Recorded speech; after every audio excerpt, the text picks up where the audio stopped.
Já comprou todas as prendas de Natal? Lembrou-se da sua? Estamos a oferecer 40 passes anuais da Zone e um deles pode ser seu.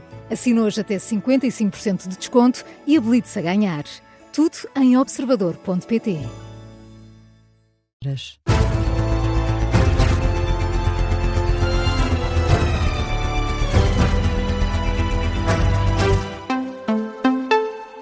As notícias com Beatriz Félix. Bom dia, vamos às notícias na Rádio Observador e começamos com Luís Marques Mendes, que não poupa nas farpas lançadas a Henrique Gouveia e Melo. O candidato presidencial, apoiado pelo PSD, diz que o Almirante tem falta de nível e de sentido de Estado. Fala de um candidato a quem caiu a máscara. São adjetivos escolhidos por Marques Mendes, um dia depois do debate com o Almirante. Ambos protagonizaram frente a frente de picardias do início ao fim e ontem Marques Mendes criticou a postura do oponente. Por isso é que o mérito do debate ontem foi ter caído a máscara. E ficou tudo claro. Eu sou sério, mas não sou ingênuo. Há uma campanha contra mim porque eu estou em alta nas sondagens e de acordo com as sondagens posso ser Presidente da República. Sejamos sérios, mas não sejamos ingênuos. Caiu a máscara e provou-se que Gouveia e Melo não tem nem nível nem sentido de Estado para ser Presidente da República. São críticas feitas por Luís Marques Mendes, que diz ainda que alguém que se comporta como Gouveia e Melo faz uma campanha suja. E o último debate presidencial entre Luís Marques Mendes e Henrique Gouveia e Melo foi alvo de apreciação também por António José Seguro, que detestou este último frente a frente para as eleições do dia 18 de janeiro. O candidato apoiado pelo PS falou aos jornalistas na sua terra natal, em Penamacor, no distrito de Castelo Branco.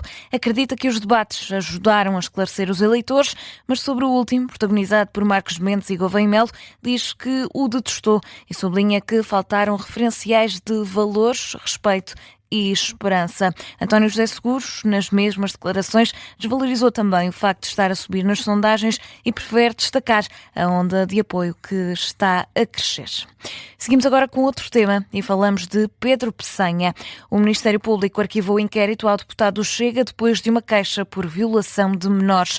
A investigação tinha sido confirmada pela Procuradoria-Geral da República em fevereiro, na sequência de uma denúncia feita há perto de 3 anos. O Ministério Público revelou agora, em resposta ao Observador, que o inquérito foi arquivado.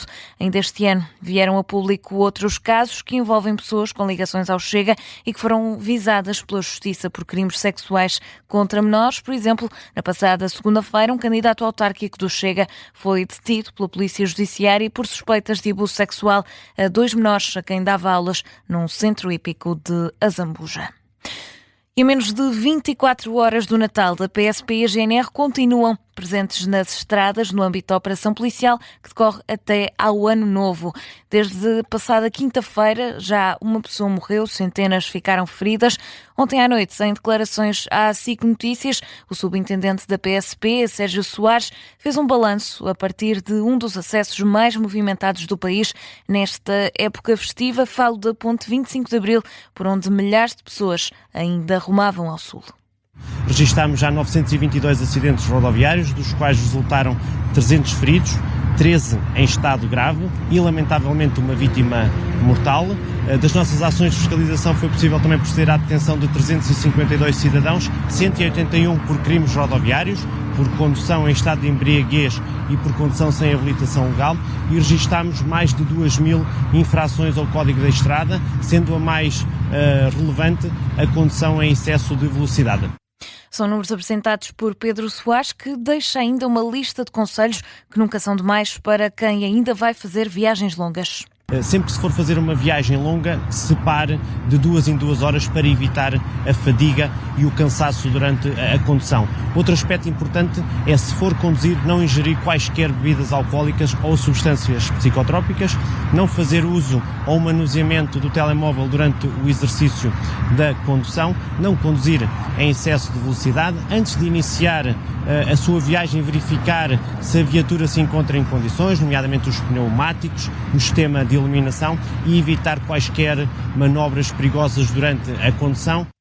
Ficam então os conselhos do subintendente da PSP, Sérgio Soares, nestas horas que antecedem o dia de Natal. Falamos agora nesta edição do caso Epstein. Há novos documentos divulgados pelo Departamento de Justiça norte-americano, incluem um depoimento registado pelo FBI sobre uma mulher que alegava ter sido violada por Donald Trump. Está incluído num novo lote de milhares de documentos divulgados sobre Jeffrey Epstein. Este depoimento, 27 de outubro de 2020, não identifica a fonte das autoridades federais nem a alegada vítima, uma vez que foram omitidos esses detalhes. Há sim o relato de um motorista de limusinas na região de Dallas, no Texas, que afirma ter levado Trump para o aeroporto de Fort Worth em 1995. Durante essa viagem, Donald Trump terá feito afirmações muito perturbadoras e ameaçado com agressões o motorista. Durante uma chamada telefónica nessa viagem, Trump terá também mencionado repetidamente o nome de Jeffrey e referiu-se ainda a abusar de uma rapariga. É o que indicam estes documentos divulgados pelo Departamento de Justiça norte-americano no caso Epstein. E continuamos a falar de atualidade internacional porque hoje o Parlamento israelita vota um projeto de lei que cria uma comissão de investigação sobre as falhas que antecederam o massacre do Hamas. O primeiro-ministro israelita Benjamin Netanyahu defendeu o projeto que vai ser votado de forma preliminar no Parlamento. Trata-se de uma comissão de inquérito independente com plenos poderes e vai ser composta por académicos, especialistas em segurança e, como apenas observadores, pais que perderam os filhos neste massacre. A Rússia e a China estão em consenso, condenam a pressão militar e económica exercida pelos Estados Unidos sobre a Venezuela. No Conselho de Segurança da ONU, o embaixador russo Vasily Nebenzia afirma que as ações da administração norte-americana violam todas as normas fundamentais do direito internacional e constituem um ato flagrante de agressão. Também o representante chinês, Sun Lei, manifestou a oposição de Pequim ao que diz serem atos de unilateralismo e intimidação e acrescenta que a China apoia todos os países na defesa da sua soberania e dignidade nacional. Falamos ainda do Papa Leão XIV, que pediu 24 horas de paz no mundo no dia de Natal, um cessar-fogo com o qual a Rússia não concordou e, por esse motivo, o Papa diz sentir muita tristeza relativamente a Moscovo por ter recusado um pedido de cessar-fogo na guerra na Ucrânia. Leão XIV disse que iria apelar mais uma vez às pessoas de boa vontade para que respeitem pelo menos o dia de Natal como um dia de paz. Acredita que talvez seja ouvido e possa haver pelo menos 24 horas de paz em todo o mundo.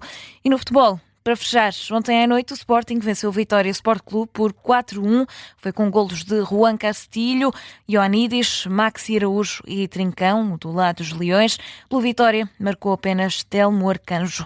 No final do jogo, o técnico do Sporting, Rui Borges, fala num resultado mais do que justo e apenas tem elogios para fazer à equipa leonina. Deu uma grande resposta, não tinha dúvidas disso, pedi isso. Até porque hoje também tive a oportunidade de dizer que li ou vi em qualquer lado que era um Sporting diminuído. O Sporting diminuído foi bicampeão a época passada e este ano e hoje tornou a dar uma grande resposta daquilo que é as ausências e daquilo que é, acima de tudo, o caráter e a personalidade deste grupo. Não há palavras para o descrever. Não me cansarei de elogiar o grupo, a equipa em si, o coletivo. É fora do normal, é extraordinária a amizade deles, a alegria deles, a paixão deles, o querer ganhar cada vez mais. E eles hoje deram essa demonstração. Já do lado do Vitória Sport Clube, Luís Pinto mostra-se desiludido, reconhece dificuldades e diz que o jogo começou mal. É claro que nos deixa algo desiludidos porque os primeiros 15 minutos foram muito difíceis, muito mesmo.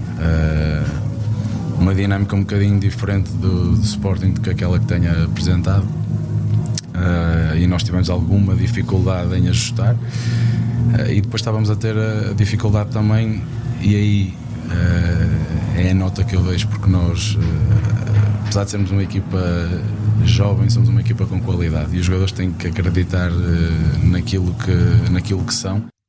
Sporting 4, Vitória Sport Clube 1 foi o resultado final do jogo de ontem, a contar para a Primeira Liga.